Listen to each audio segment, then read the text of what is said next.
Good morning. मैं Sunil Gupta Campbell वे से। आज 23 अप्रैल 1923 है और कैम्बल वे या ग्रेट निकोबार के हिस्ट्री में ये दिन सेटलर्स डे के नाम से जाना जाता है, जब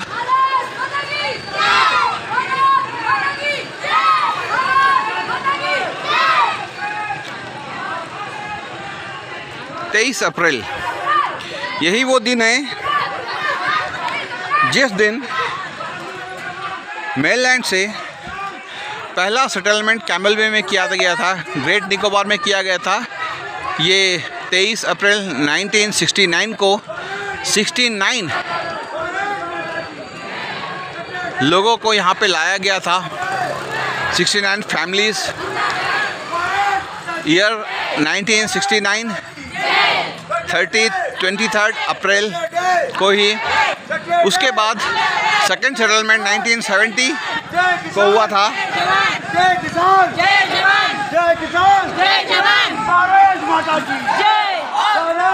1970 को फिर 31 फैमिलीज़ के आसपास। ये नंबर जो मैं बोल रहा हूँ थोड़े ऊपर नीचे हो सकते हैं बिकॉज मुझे। उसके बाद 1974 में 138 फैमिलीज़ आई थी और उस टाइम गवर्नमेंट का ये प्लान था कि कैम्बल बे या ग्रेट निकोबार में 1000 फैमिलीज़ या उससे ज़्यादा फैमिलीज़ को ला के सेटलमेंट किया जाएगा। लेकिन बाद में आई थिंक 1978 या 80s के आसपास लास्ट इनका बैच लाया गया सेटलमेंट के लिए। उसके बाद उस टाइम तक 330 फैमिली आई थी, 330 फैमिलीज़ कैम्बल में आई थी। उसके बाद इस सेटलमेंट को रोक दिया गया। जो पहला सेटलमेंट आया था वो 69 फैमिलीज़ पंजाब से आई थी। जो दूसरा सेटलमेंट आई थिंक 1974 के आसपास जो आया था उसमें तमिलनाडु, कर्नाटक, केरला, महाराष्ट्र ये सब जॉइंट फैमिली से मिक्स होके आया था। मैंने जब कुछ लोगों से बात किया तो ये बताते हैं कि उस टाइम में हमें जब पहली बार शिप आया था, शिप को भिड़ने का जगह नहीं होता था और यहाँ में रास्ते नहीं होते थे। यहाँ में शायद BRO और कुछ थोड़ा बहुत लोगों का या ऑफिसर का सेटलमेंट था। महीने में एक बार शिप आता था और उनकी ज़िंदगी बहुत ही दुर्लभ थी।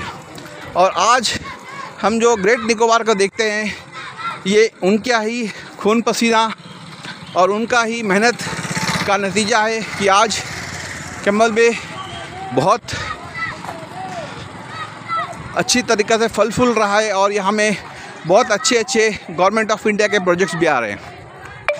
तो अगर हम इस छोटे से वीडियो में ये देखा जाए, मैंने कुछ सेटलर्स से बात किया है तो इनका इश्यूज़ क्या है, क्या 1969 या 70s में जो इश्यूज़ थे वो आज 2023 में सॉल्व हो चुके हैं या नहीं। तो इनका एक जवाब होता है कि इनका जो जॉब रिजर्वेशन है या OBC रिजर्वेशन है ये नहीं हुआ। कैम्बल बे एंड कचाल के जो सेटलर्स है ये एक ग्रुप ऑफ सेटलर्स है जिसका जॉब में कोई हिस्सा नहीं है, सेटलमेंट नहीं है। ये उनकी बात है जहाँ तक 1942 के सेटलर्स को जॉब में रिजर्वेशन है या OBC में उनको शामिल किया गया है। और जो बंगाली सेटलर्स है इस नाम से भी सेटलमेंट के लिए रिजर्वेशन किया गया है, दिया गया है।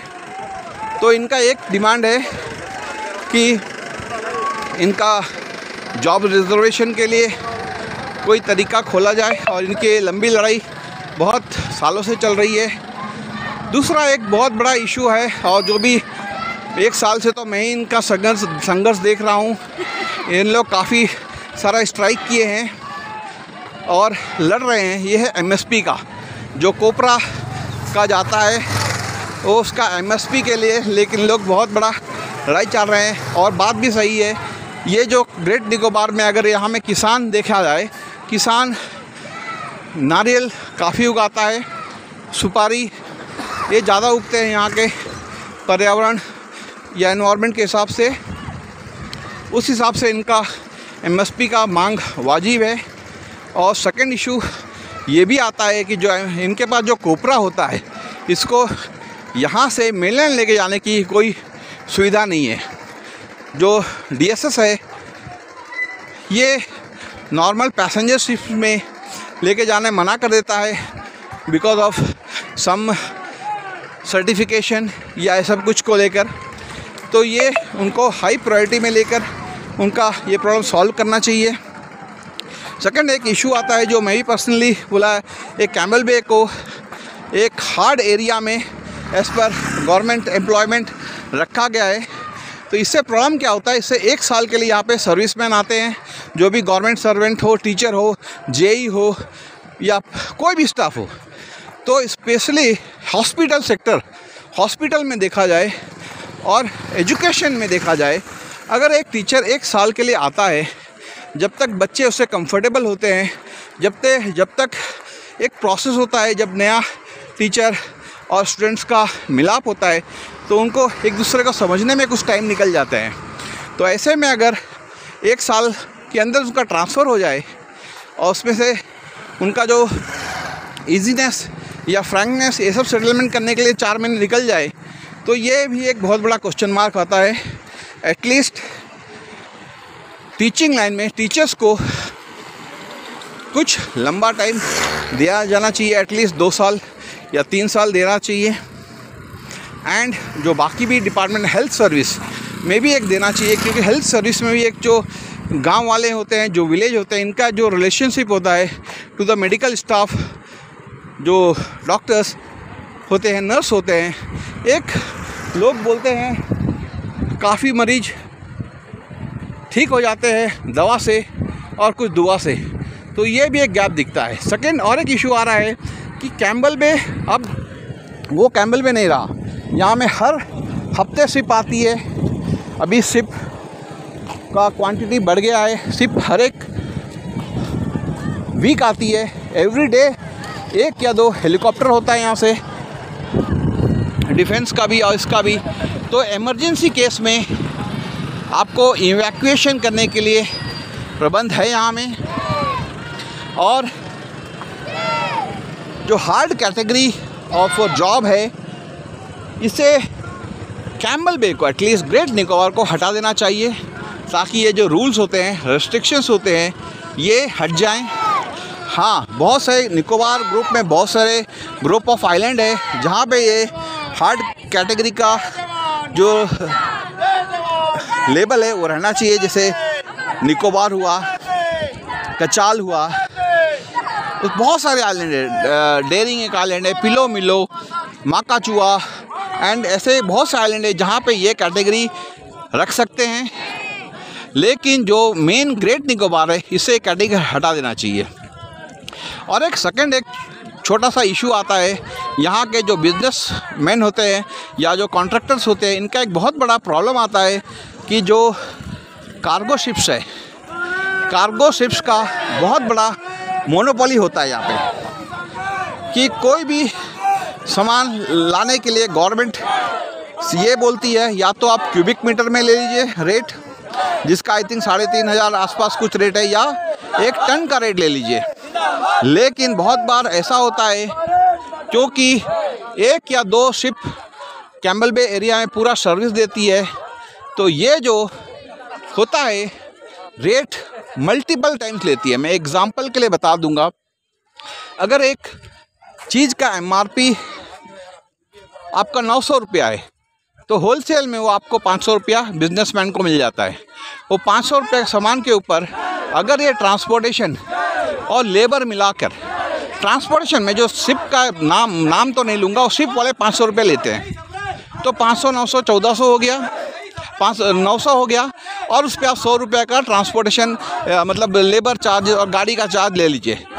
तो 900 रुपया जो चीज़ का MRP था उसका दाम हो गया 1000 रुपया कैम्पबेल बे पहुँचने तक का। अब इस केस में वो कैसे बेच सकता है? वो बिजनेस उसको करना है तो उसको भी एटलीस्ट 20% प्रॉफिट रख के ही बेचना है। अब वो 20% प्रॉफिट रख कर बेचेंगे तो ये MRP से ऊपर चला जाता है। तो ये एक प्रश्न गवर्नमेंट और एडमिनिस्ट्रेशन के पास ये है कि ये MRP का जो चेकआउट है इसको कैसे मेंटेन किया जाए। इसके लिए जो कार्गो शिप्स है उसको रेगुलेट करना बहुत ज़रूरी है।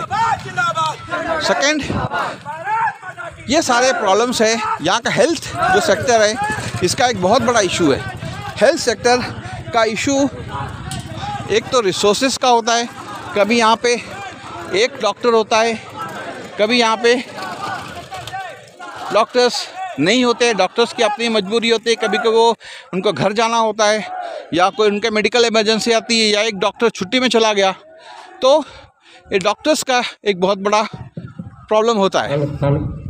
इसको भी सॉल्व करना का गवर्नमेंट का जिम्मेदारी है। तो ये सब कैम्पबेल बे के छोटे छोटे इशू हैं, प्लस इसके अलावा भी। एंड मेरा तो ये मानना है कि जो जितना दूर रहता है पोर्ट ब्लेयर से उसको उतना ज़्यादा फैसिलिटी मिलनी चाहिए।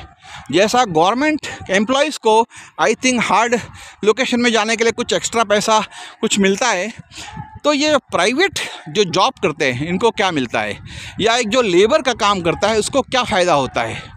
एक तो ये भी होना चाहिए कि यहाँ में जो प्राइवेट जॉब करते हैं या उनका रेट थोड़ा बढ़ना चाहिए और उनको ज़्यादा फैसिलिटी देनी चाहिए। उनके specially Campbell Bay and Nicobar group में टिकट का जो आइलैंडर कार्ड में जो टिकट मिलता है इस पर भी एक डिस्काउंट का प्रयोजन कर सकते हैं। ये टाइप का कुछ गवर्नमेंट को ये देखना चाहिए कि जैसा मैं बोल रहा हूँ, जो those people who live remotely, they actually the administration should not trouble them. Instead of troubling, they should reward them. Reward, आप शिप का टिकट कम कर दिए, मेडिकल फैसिलिटीज़ अच्छा कर दिए। पोर्ट ब्लेयर में जो दवाई नहीं मिलती है वो दवाई ये सब रिमोट लोकेशंस में मिलनी चाहिए। द बेस्ट डॉक्टर्स जो अंडमान निकोबार में आते हैं उनको पहला पोस्टिंग उनका रिमोट आइलैंड में होना चाहिए, क्योंकि जो रिमोट आइलैंड है निकोबार ग्रुप का आइलैंड है और डिगलीपुर है, ये सब जो आइलैंड्स में अगर अच्छा ट्रीटमेंट होगा तो कम रेफ़र होकर लोग जीवपंत आएंगे, और जब लोग कम रेफ़र होकर जीवपंत आएंगे तो जीवपंत में कम लोड पड़ेगा। इसके लिए ये बहुत ज़रूरी है कि कैम्पबेल बे में और जो रिमोट आइलैंड है इसमें अच्छे डॉक्टर्स होने चाहिए। इस सेम वे कुछ अच्छे टीचर्स होने चाहिए। यहाँ में जितने टीचर्स अच्छे रहेंगे यहाँ के बच्चे उतने अच्छे तरीके से पढ़ लिख के निकलेंगे, वापस इस आइलैंड को आकर सर्विस देंगे, तो वो उनका एक अपनापन होता है और उस हिसाब से वो अच्छा बेनिफिट रहेगा कैम्पबेल बे के लिए। तो ये यहाँ के, अभी मैं जिसको आपको दिखा रहा हूँ फ़ोटो, ये यहाँ के एक्चुअल सेटलर्स और उसके डिसेंडेंट्स हैं, उनके बच्चे हैं जो यहाँ पे आके सेटल हुए थे 1969, 74, 80, 70 ऐसे जो सीरीज़ में। तो यहाँ पे आप देख सकते हैं यहाँ पे डिग्निटरीज आ गए। जो एसी है, एसी असिस्टेंट कमिश्नर, ये चीफ गेस्ट है, ये है देख रही आप यहाँ के जो सेटलर्स एंड उसके फैमिली, बहुत ज़्यादा लोग। उनका तो ऑब्वियसली 1969 और देहांत हो गया होगा, तो मैं ये वीडियो में लंबा नहीं बनाना चाहता। ये लोग हैं। एक क्वेश्चन मार्क बहुत बड़ा यहाँ पे ये उठ रहा है कि जो लोग 1969 में आकर हमारा जो ग्रेट निकोबार जो आज की स्थिति में है वो बनाए, उनके सपोर्ट में सिर्फ ये मेरे ख्याल से 200 लोग ग्रेट निकोबार से आए हैं, जहाँ पे होना चाहिए था कम से कम 1000-2000 के लोग होने चाहिए थे। चलिए ये तो अपना है, इसके साथ मैं पूर्ण विराम देता हूँ। चलिए बाय, जय हिंद।